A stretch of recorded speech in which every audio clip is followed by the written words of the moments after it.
بسم اللہ الرحمن الرحیم۔ معزز اساتذہ کرام، السلام علیکم۔ میرا نام ساجدہ نور ہے اور میں آپ کو گوہر پبلشرز کی جانب سے خوش آمدید کہتی ہوں۔ ہمارا موٹو ہے redefining the geography of education through digital resources for conceptual learning.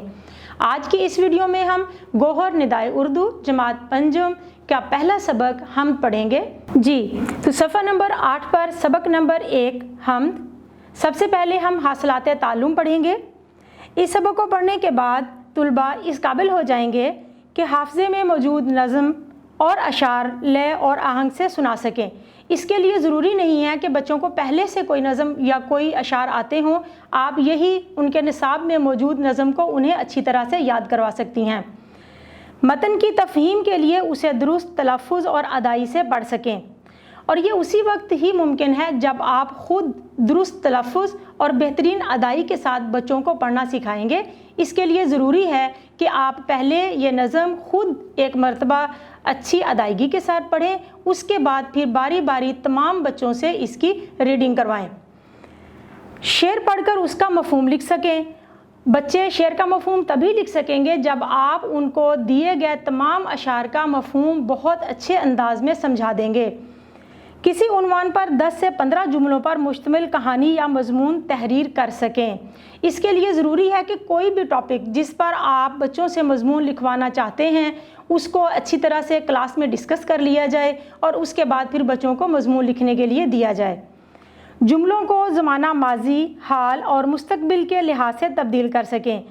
اس کے لیے آپ صفحہ نمبر 11 پر دی گئی ایکٹیویٹی کو کروائیں اور بچوں کو بہتر انداز میں گائیڈ کرنے کے بعد کروائیں۔ انہیں بتائیں کہ زمانہ ماضی، حال اور مستقبل کی کیا نشانیاں ہیں، کس طرح سے آپ کو پتہ چلے گا کہ دیا گیا فقرہ کون سے زمانے میں سے لیا گیا ہے۔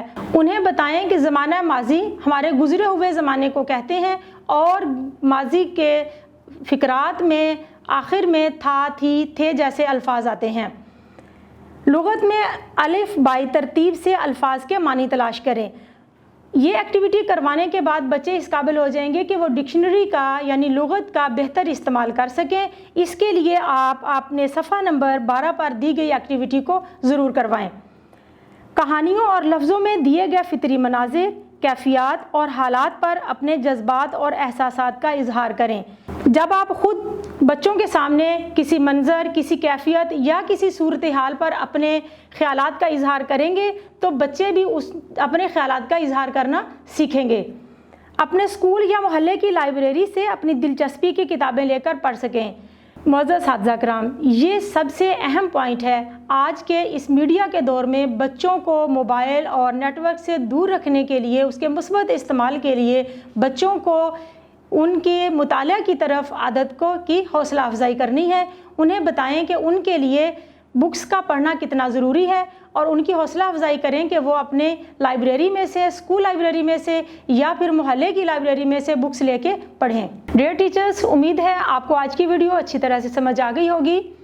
آپ کی سہولت کے لیے گوہر پبلشرز کی ویب سائٹ پر key book, scheme of studies, lesson plan اور ماڈل پیپرز موجود ہیں۔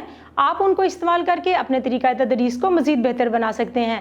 ہماری ویب سائٹ ہے www.goharpublishers.com۔ اگلی ویڈیو میں دوبارہ سے ملیں گے، تب تک کے لیے اجازت دیجیے۔ اللہ حافظ۔